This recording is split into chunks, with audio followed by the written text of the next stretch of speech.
از کارمند جماعت اداره معارف تا رئیس دادگاه و معاون رئیس حکومت، رشوه‌گیری و رشوه‌دهی در ناحیه‌های باباجان غفورов و جبار رسولov ولایت سوخت در یک سال اخیر چشمرس شده است. مسئولان آژانسی مبارزه با فساد از این نگاه هر دو ناحیه مرزی را منطقه آسیب پذیر می‌گویند.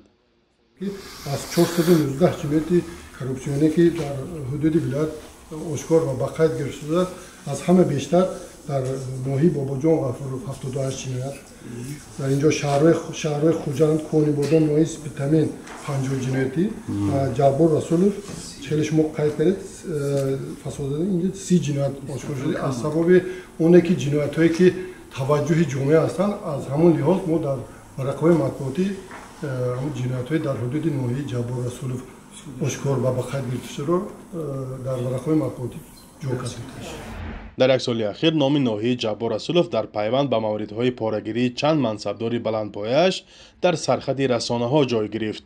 رئیس دادگاه ناحیه نصرالله اسدالله‌زاده را به اتهام گرفتن $23,000 به زندان انداختند. معاون رئیس ناحیه الهام احمدزاده به گرفتن 4,000 سامانه رشوه متهم شد، هرچند خودش گفت که راضی نیست و شکایت میکند. طاهر قدرتزاده رئیس اینک پیشین ناحیه جبار رسولov قبل از برکناریش در نشست خبری به قضیه زیردستانش واکنش کرده بود. گمانبار رفته است که ولی سود قرارش نمورد است که جناح صادر کرد یا نه؟ از روی رشوه‌ستانی نه اینا پلیس سود معلوم کنه. با امر پرزیدنت جمهوری تاجیکستان در ناحیه باباجان غفورov خرید و فروش زمین آمار فسادکاری را بیشتر کرده است. مسئولان آژانسی ضد فساد در ولایت سوخت میگویند تنها در سال 2023 زیاده از 140 مورد رشوه‌ستانی در بخش زمین ثبت شد. نصرتالله سلیمزاده رئیس ناحیه باباجان غفورov وجود مشکلات در منطقه زیر رهبریش انکار نکرد و گفت که راه‌های حل مسئله را جستجو دارند.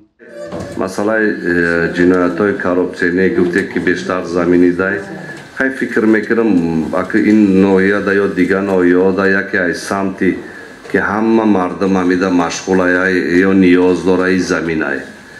به همین خاطر ما شما دا گفتم که ما حاضرش دا کوشش کرده استیم که ما گفتیم ما پروکراتور قطعی هم واخوردیم، همونا گفتیم که کمیسیا باید کار کنه. کمیسیا جواب ما ولی شخصا همیده آمدنیم که کمیسیایی که زمین تقسیم میکنه همون باید که جوابگاری را حس کنه. اما فقط دو ناحیه در ولایت سوخت با مشکل فساد مالی روبرو نیستند. سازمان و کشورهای غربی حکومت تاجیکستان را سالها باز برای رواج کورپسیا و خیش و تباربازی در سراسر جمهوری تنقید میکنند، چیزی که نمایندگان دولت پیوسته رد میکنند و یا تصویری از بودش بیشتر میدانند. با این حال در رده‌بندی نوی شفافیت بین الملل یا ترانسپرنسی اینترنشنال درباره فساد و رشوه‌خواری تاجیکستان امسال 4 زینه پایین رفت. این به معنای هرچی بیشتر ریشه پهن کردن این ظهورات خطرزا در اداره‌های دولتی است. فرزان محمدی، رادیو آزادی، شهر خوجند.